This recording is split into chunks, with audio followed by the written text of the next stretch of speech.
नमस्कार, मी सेजल पुरवार. या बुलेटिनमध्ये तुम्हा सर्वांचं स्वागत. बीडच्या मस्साजोग नंतर तुळजापूरच्या मेसाई जवळगा या गावच्या सरपंचावर जीवघेणा हल्ला झालाय. सरपंच नामदेव निकम यांना पेट्रोल टाकून जाळण्याचा प्रयत्न करण्यात आलाय. यामध्ये नामदेव निकम आणि त्यांचा भाऊ जखमी झालाय. गाडीच्या काचा दगडाने फोडून पेट्रोल टाकून पेटवून देण्याचा प्रयत्न करण्यात आला.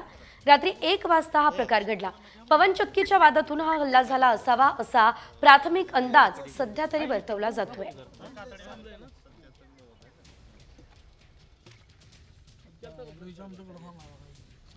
जशी गाडी स्लो केली त्या साईडनं दणका बसला. पुढच्या दरवाजाला लेफ्ट साईडचा दरवाजा फोडला आणि त्यातनं लगेच पेट्रोलचे हे मारले, फुगे मारून मग आम्ही फास्ट निघालो. पुढं निघता असताना मग अंडे फेकून मारल्यानंतर पुढचं मला काहीच दिसलं. मग माझी परत गाडी स्लो झाली. नंतर गाडी पेटवण्याचा प्रयत्न केला आणि राईट साईडनं पण गाडीला दगड मारले. तर आपण मेसाई जळगावच्या सरपंचावर हल्ला झाला असल्याची घटना बघतोय. मात्र नेमकं काय घडलेलं होतं आपण ग्राफिक्सच्या माध्यमातून पाहूयात. नामदेव निकम रात्री तुळजापुरातून जवळग्याला परतत होते. निकम यांच्या गाडीच्या दोन्ही बाजूंनी आलेल्या बाईक स्वारांनी हल्ला केला. डाव्या बाजूच्या दरवाजाची काच फोडून गाडीमध्ये पेट्रोलचे फुगे टाकले. वेग वाढवल्यावर निकम यांच्या गाडीच्या काचेवरती अंडी फेकली. गाडीचा वेग कमी झाल्यानंतर गाडी पेटवण्याचा सुद्धा प्रयत्न झाला. पवनचक्कीच्या वादातून हा हल्ला झाला असा सरपंच नामदेव निकम यांना संशय आहे. नेमकं तुळजापुरात काय घडलं होतं हे आपण बघितलं आणि यानंतर पुढची बातमी लातूरमधून. लातूरच्या रेणापूर शहरात आक्रोश मोर्चा काढण्यात आलाय. सरपंच संतोष देशमुख यांच्या मारेकऱ्यांना तत्काळ अटक करा या मागणीसाठी आता हा मोर्चा काढण्यात येणार आहे.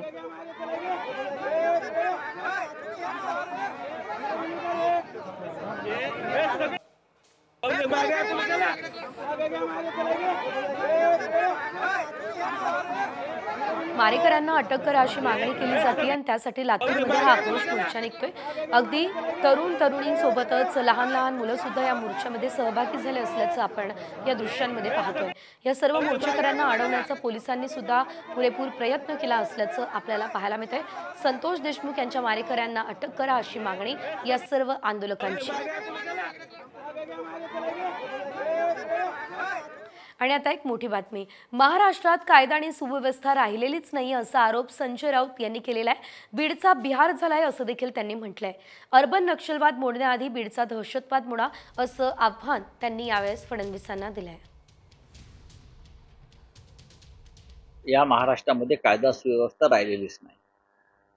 काल बीडमध्ये पोलीस स्टेशन समोर एक हत्या झाली. परत बीडचा जो म्हणतोय बिहार झालेला आहे आणि तिथे कोणाचे लक्ष नाही.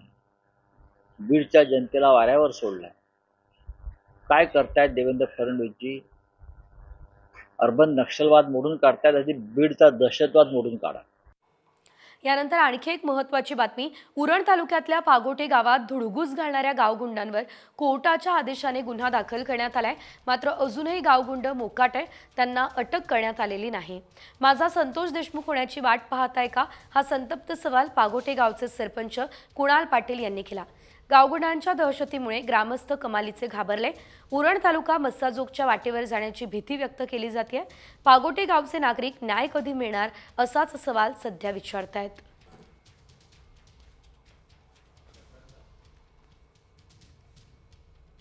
बातमी आता माजी पंतप्रधान मनमोहन सिंग यांच्या संदर्भातले. मनसेचे अध्यक्ष राज ठाकरे यांनी माजी पंतप्रधान मनमोहन सिंग यांना श्रद्धांजली वाहिली. डॉक्टर मनमोहन सिंग यांच्याबद्दल जगभरात एक उत्कृष्ट अर्थतज्ञ म्हणून आदर होता.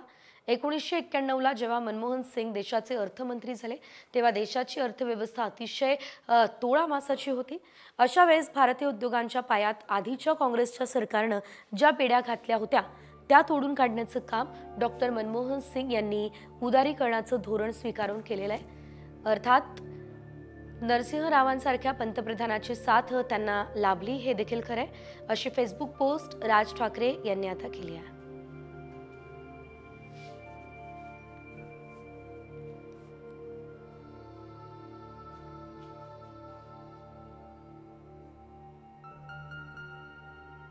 यानंतर पुढे घेऊयात बातम्यांचा वेगवान आढावा टॉप 50 मध्ये। भारताच्या सर्वात प्रतिष्ठित नेत्यांपैकी एक असलेले डॉक्टर मनमोहन सिंग यांच्या निधनानं संपूर्ण भारत शोकाकुल झाला। नागरिकांचं आयुष्य सुधारण्यासाठी त्यांनी व्यापक प्रयत्न केले। या शब्दात पंतप्रधान मोदींनी माजी पंतप्रधान मनमोहन सिंग यांना श्रद्धांजली वाहिली।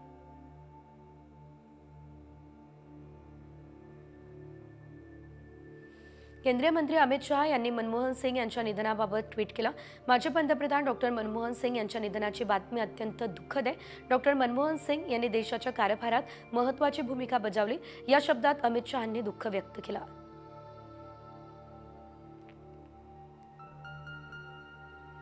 मनमोहन सिंग यांच्या निधनाचं राहुल गांधींनी दुःख व्यक्त केलेलं आहे। माझे आदर्श आणि मार्गदर्शक गमावले असं म्हणत त्यांनी एक भावनिक पोस्ट केली आहे।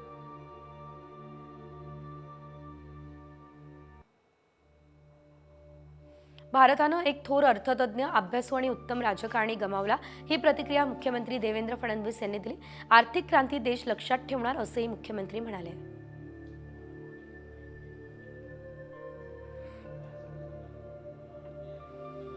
मनमोहन सिंग यांच्या निधनाबाबत नितीन गडकरींनी दुःख व्यक्त केलं। भारताच्या आर्थिक मार्गाला आकार देणाऱ्या व्यक्तीला माझी भावपूर्ण श्रद्धांजली, हे ट्विट त्यांनी केलं।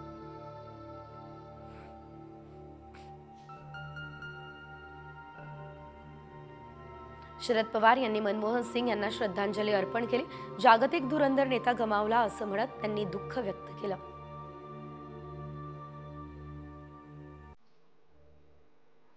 मनमोहन सिंग यांच्या निधनाचं नितीन राऊत यांनी दुःख व्यक्त केलं। देशाचा कोहिनूर हिरा हरपला असं म्हणत त्यांनी श्रद्धांजली वाहिली।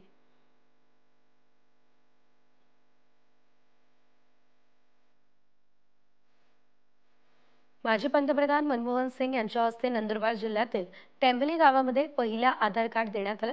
मनमोहन सिंग यांच्या हस्ते एका महिलेला पहिला आधार कार्ड दिलं गेलं होतं। टेंभली गावात आदिवासी बांधवांनी त्यांचं स्वागत करत त्यांना आदिवासी बांधवांचे पारंपरिक चांदीचे दागिनेही भेट दिले होते।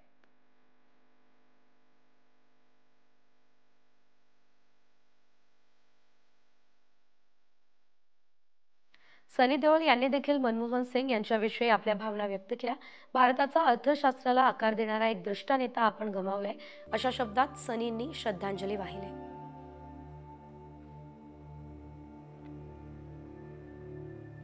जेनेलिया देशमुख यांनी सुद्धा मनमोहन सिंग यांच्याविषयी आपल्या भावना व्यक्त केल्या।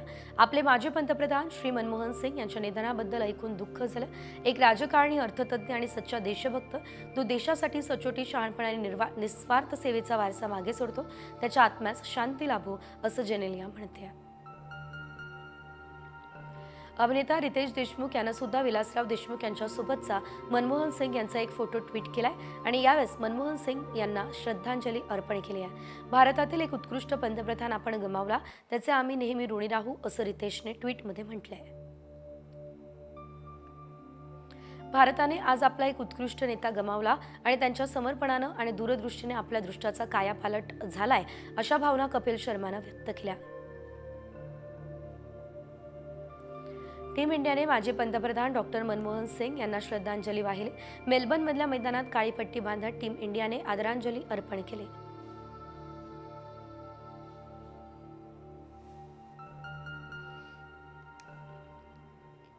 बातमी लातूरमधून आहे। लातूरच्या रेणापूर शहरात आक्रोश मोर्चा काढण्यात आलेला आहे। सरपंच संतोष देशमुख यांच्या मारेकऱ्यांना तात्काळ अटक करा, या मागणीसाठी हा मोर्चा काढण्यात आलेला आहे। या मोर्चामध्ये संतोष देशमुख यांची मुलं देखील सहभागी झालेले आहेत। आपण दृश्य पाहतोय, या ठिकाणी लातूरच्या रेणापूर शहरामध्ये हा आक्रोश मोर्चा निघाला। मारेकऱ्यांना अटक करण्याची मागणी यावेळेस या मोर्चाच्या माध्यमातून केली जाते। पोलिसांनी यावेळेस या मोर्चेकऱ्यांना थांबवण्याचा देखील प्रयत्न केलेला आहे, मात्र हे सर्वजण आक्रमक झाले असल्याचं बघायला मिळतंय। हातात भगवे ध्वज आणि काही पाट्या, फलक घेतलेले हे सर्व मोर्चेकरी आपण बघतोय। बीड येथील मसाजोग येथील सरपंच संतोष देशमुख यांच्या मारेकऱ्यांना तात्काळ अटक करा, या मागणीसाठी आज लातूरच्या रेणापूर शहरामध्ये महाआक्रोश मोर्चाचं आयोजन करण्यात आलेलं आहे। या मोर्चाला प्रत्यक्षात सुरुवात झालेली आहे। आपण जर बघितलं तर लातूरच्या रेणापूर शहरातून हा मोर्चा जो आहे तो तहसील कार्यालयाकडे निघालेला पाहायला मिळतोय आणि या मोर्चामध्ये संतोष देशमुख यांची मुलगी आणि मुलगा यांचा सहभाग पाहायला मिळतो। मोठ्या संख्येने या ठिकाणी मोर्चेकरी जे आहेत ते मोर्चेकरी सहभागी झालेले आहेत। तहसील कार्यालयावरती हा जो मोर्चा आहे, हा मोर्चा निघाल्याचं पाहायला मिळतंय। आज 11 दिवस झाले, मात्र संतोष देशमुख यांचे जे मारेकरी आहेत ते अद्यापही फरार आहेत, त्यांना अटक करा आणि न्याय द्या अशा प्रकारची मागणी या मोर्चातून होते. नागरिकांच्या हातामध्ये फलक दिसत आहेत, न्याय द्या, अमर रहे संतोष देशमुख अमर रहे अशा प्रकारच्या घोषणा देत ते जे मोर्चेकरी आहेत ते मोर्चेकरी तहसीलकडे रवाना झाल्याचं पाहायला मिळतंय. संदीप भोसले, साम टी न्यूज, रेणापूर. आणि आता बातमी पुण्याच्या राजगुरुनगरमधून आहे. राजगुरुनगर शहरातील 2 बहिणींच्या हत्याकांड प्रकरणाचे पडसाद आज राजगुरुनगर शहरात पडतात. राजगुरुनगर पोलीस स्टेशन बाहेर पुणे नाशिक महामार्ग आंदोलकांनी रोखलेला आहे. आरोपीला फाशीची शिक्षा द्या अशी मागणी करत आंदोलक आक्रमक झाले. महिलांसह कार्यकर्ते देखील महामार्गावर आंदोलनासाठी बसले असल्याचं बघायला मिळालं. आमच्या समाजातील 2 चिमुकलीवर अत्याचार झालेला आहे. आता पोलिसांच्याकडनं आम्हाला कळलेला आहे, आतापर्यंत आम्हाला आहे आणि एवढी निंदनीय या संदर्भात अधिकची माहिती घेऊयात आमचे प्रतिनिधी रोहिदास घाडगे यांच्याकडून. रोहिदास, आपण बघतोय या दोन्ही मुलींचा अक्षरशः ड्रममध्ये मृतदेह तोही छिन्न विच्छिन्न अवस्थेत आढळलेला होता आणि आता हे आंदोलन होतंय. सविस्तर माहिती या संपूर्ण प्रकरणासंदर्भात. काल राजगुरुनगर या ठिकाणी 2 सख्या बहिणींवरती अत्याचार करून आरोपींनी त्या मुलींचा निर्घृणपणे खून केला. याचे पडसाद राजगुरुनगर शहरात पडले. राज्यातल्या विविध संघटना येऊन या नातेवाईकांनी राजगुरुनगर पोलीस स्टेशनच्या बाहेर आंदोलन केलं. रात्री 9 वाजेपर्यंत हे आंदोलन सुरू राहिलं. अखेर प्रशासन आणि पोलिसांनी मध्यस्थी केल्यानंतर नातेवाईकांनी मृतदेह ताब्यात घेतले, आंदोलन मागे घेतलं. मात्र आज सकाळपासून पुन्हा एकदा नातेवाईक असतील, राज्यातल्या विविध संघटना असतील यांनी राजगुरुनगर पोलीस स्टेशनच्या बाहेर आंदोलन सुरू केलं. या आंदोलनामध्ये आरोपीला फाशी द्या, घटनेचा निषेध अशा वेगवेगळ्या मागण्या या ठिकाणी करण्यात आल्या. मुख्यमंत्र्यांनी या पीडित कुटुंबाची दखल घ्यावी अशी मागणी केली. मात्र प्रतिसाद मिळत नसल्याने आता थेट हे आंदोलक जे आहेत ते पुणे नाशिक महामार्गावरती बसलेत. महामार्ग दोन्ही बाजूने या ठिकाणी आंदोलकांनी रोखलेला आहे. यामध्ये महिलांचं, लहान मुलं, निश्चितच रोहिदास, खरं तर या दोन्ही चिमुकल्यांना अगदीच या दोन्ही चिमुकल्यांना खरं तर कधी न्याय मिळतो हे बघणं आता महत्त्वाचं असेल. धन्यवाद तुम्ही दिलेल्या सर्व सविस्तर माहितीसाठी रोहिदास. आणि यानंतर पुन्हा एकदा घेऊयात बातम्यांचा वेगवान आढावा. नाशिक शहरातील अनेक भागात शनिवारी पाणी असणारे मुकणे धरणातील पालिकेच्या पंपिंग स्टेशनचा वीज पुरवठा दुरुस्त करण्यासाठी हा पुरवठा बंद असेल. रविवारी सकाळी देखील कमी दाबानं पाणी पुरवठा होणार आहे.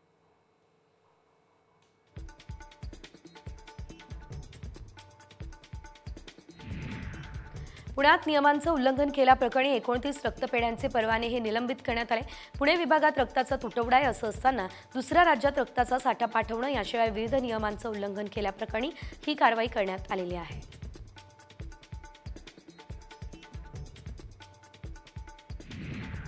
पुण्यात 2 दिवसीय पहिले रोटरी मराठी साहित्य संमेलनाचं आयोजन करण्यात आलं. केंद्रीय सरकारकडून मराठी भाषेला अभिजात भाषेचा दर्जा मिळाल्याचा आनंदोत्सव हा साजरा करण्यासाठी याचं आयोजन करण्यात आलं.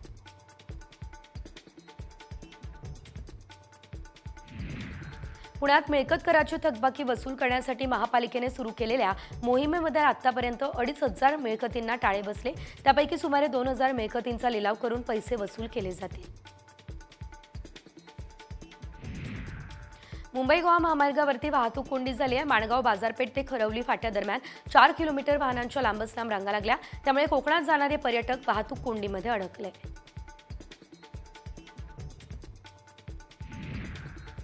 अलिबाग आणि मुरुड तालुक्यातील प्रमुख मार्गांवर अवजड वाहनांना बंदी घालण्यात आली. 28 डिसेंबर रोजी सकाळी 6 वाजेपासून ते 29 डिसेंबर रोजी रात्री 12 वाजेपर्यंत 2 दिवस ही बंदी लागू असेल. अवजड वाहनांमुळे अपघात होऊ नये आणि पर्यटकांचा प्रवास सुखकर व्हावा यासाठी ही खबरदारी घेतली जाते. पालघरच्या बस आगारात सध्या नादुरुस्त बसची संख्या वाढली. या नादुरुस्त बस रस्त्यातच बंद पडत आहे. त्यामुळे प्रवासी आणि विद्यार्थ्यांचे हाल होत आहे. जिल्ह्यातील 8 आगारांमधील सगळ्या बसेसची तपासणी करावी ही मागणी सध्या केली जाते. स्वराज्याची राजधानी किल्ले रायगडावर पर्यटकांनी मोठी गर्दी केली. या गर्दीमुळे शालेय सहलीसाठी आलेल्या विद्यार्थ्यांची संख्या मोठी आहे. यावेळेस पाठ्यपुस्तकात शिकवला जाणारा रायगड किल्ला विद्यार्थ्यांना प्रत्यक्षात अनुभवता आलेला आहे.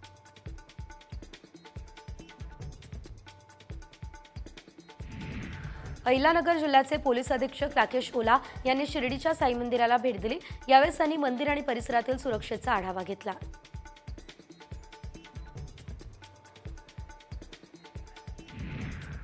डहाणूमधल्या आश्रमशाळांना जेवण पुरवणाऱ्या पिकअप गाडीचा अपघात झालाय।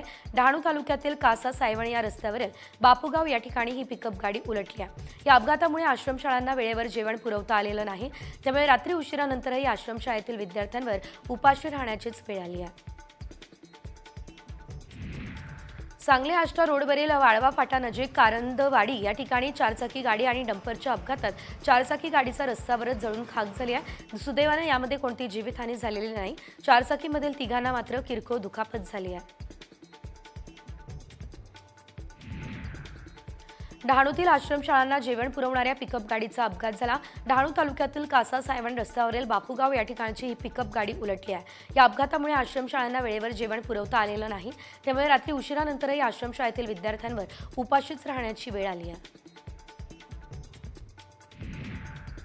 नाशिकमध्ये टेम्पो आणि चारचाकीचा समोरासमोर अपघात झाला। अपघातात कोणतीही जीवितहानी झालेली नाही। एअरबॅगमुळे कार चालक वाचलाय।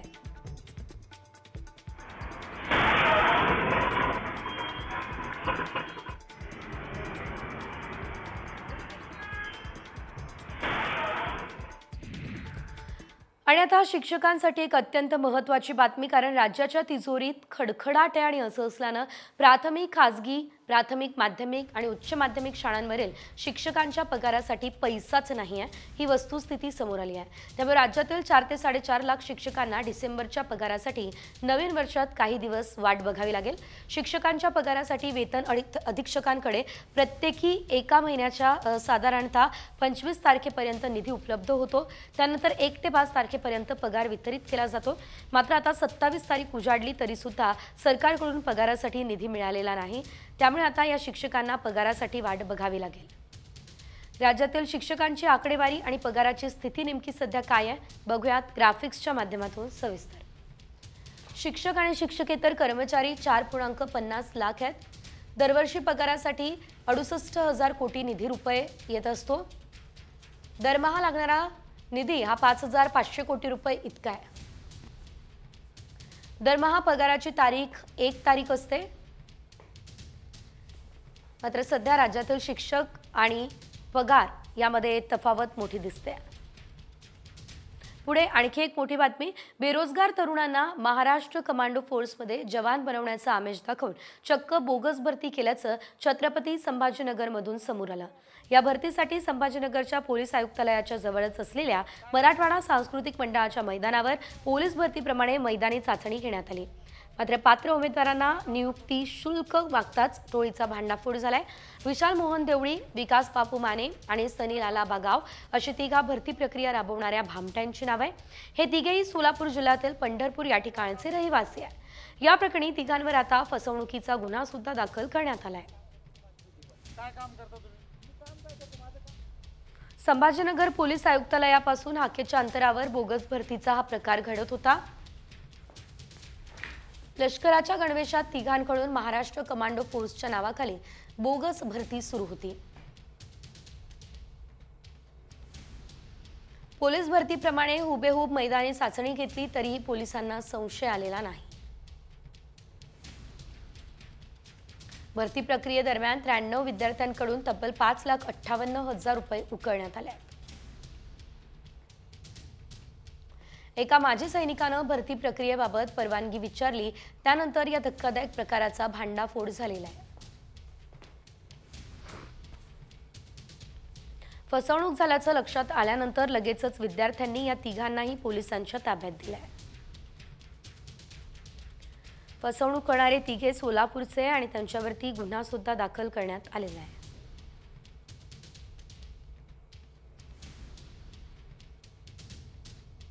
आणि आता पुन्हा एकदा वळूयात वेगवान बातम्यांकडे। छत्रपती संभाजीनगरात 21 कोटींचा घोटाळा उघडकीस आला। त्यावरून विभागीय क्रीडा संकुल समितीच्या बँक खात्यात संबंधित रक्कम त्वरित जमा करण्याबाबत आदेश देण्यात आले।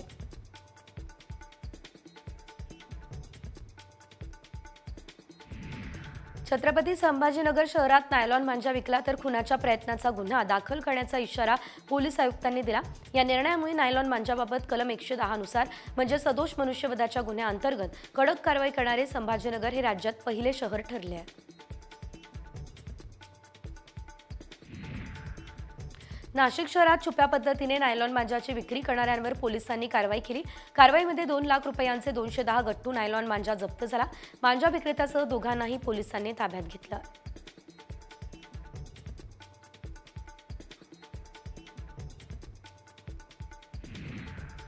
वर्षभरात दारू विक्रीचे 7,000च्या वर गुन्हे दाखल झाले। दारूबंदी असलेल्या वर्धा जिल्ह्यातील हे वास्तव समोर आलं। प्रकरणी 114 आरोपींना पोलिसांनी बेड्या ठोकलाय।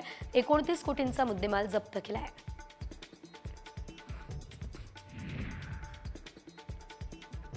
बेकायदेशीरपणे भारतात प्रवेश केलेल्या बांगलादेशी नागरिकांविरोधात नवी मुंबई पोलिसांनी विशेष मोहीम राबवली। मागील 2 दिवसात तब्बल 15 बांगलादेशी नागरिकांना अटक झाली आहे। या बांगलादेशी नागरिकांकडून आधार कार्ड, पॅन कार्ड, मतदान कार्ड यासह त्यांचे मोबाईल फोनही जप्त करण्यात आले आहेत। पुण्यात सोने चांदीचे दागिने चोरणाऱ्या 2 महिलांना पोलिसांनी सापळारचत अटक केली। बस स्थानकातील गर्दीचा फायदा घेत या महिला प्रवाशांकडील दागिने चोरायच्या। दुर्गा उपाध्याय आणि लक्ष्मी सकट अशी या चोरट्या महिलांची नावे आहेत। शेगावमध्ये आतापासूनच भाविकांची गर्दी होतीये। सरत्या वर्षाला निरोप देण्यासाठी आणि नवीन वर्षाच्या स्वागतासाठी लाखो भक्त शेगावमध्ये गजानन महाराजांच्या दर्शनासाठी दाखल होत आहेत।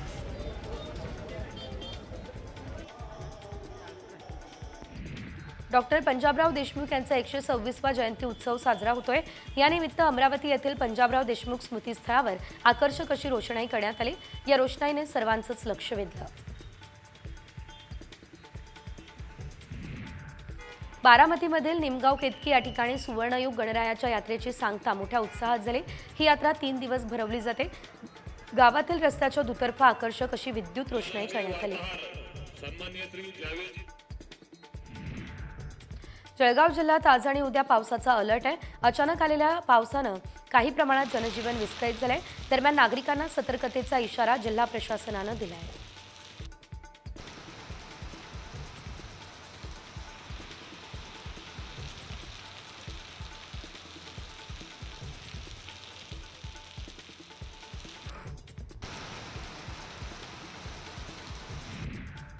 वाशिममधल्या रिसोड तालुक्यात सकाळी काही ठिकाणी अवकाळी रिमझिम पाऊस झाला।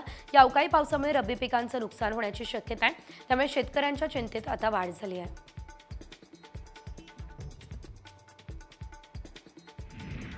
सांगलीमध्ये द्राक्ष बागेत वटवाघळांच्या टोळीने हल्ला केलाय। शेतकऱ्याचं मोठं नुकसान झालंय। 2 दिवसांमध्ये द्राक्ष पीक व्यापारी घेऊन जाणार होता। अशात शेतकऱ्यांच्या हातातोंडाशी आलेला घास वटवाघळांनी हिरावलाय।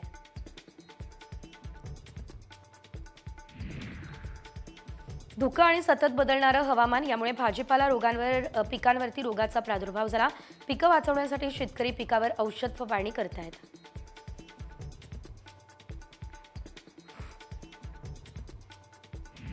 अमरावती जिल्ह्यातील कापूस उत्पादक शेतकरी संकटात सापडला। कापसावर बोंडअळीचा प्रादुर्भाव झालाय। त्यामुळे उत्पादनात घट होण्याची शक्यता आहे।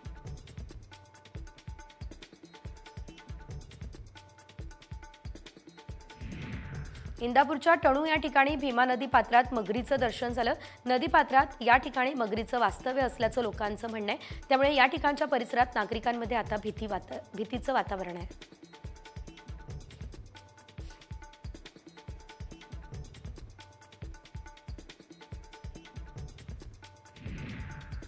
नाशिकमध्ये बिबट्याने 4 वर्षाच्या मुलावर हल्ला केलाय। वडिलांनी शर्थीने बिबट्याचा सामना केलेला आहे। मुलाची सुटका केलेली आहे। हल्ल्यात ऋषिकेश चंद्रे गंभीर जखमी झालेला आहे। त्याच्यावर जिल्हा रुग्णालयात सध्या उपचार सुरू आहेत।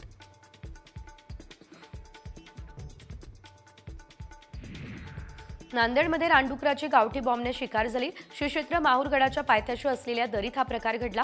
या ठिकाणी आणखी गावठी बॉम्ब असण्याची शक्यता आहे। त्यामुळे भाविकांसोबत व्यापाऱ्यांमध्ये घबराटीचं वातावरण आहे।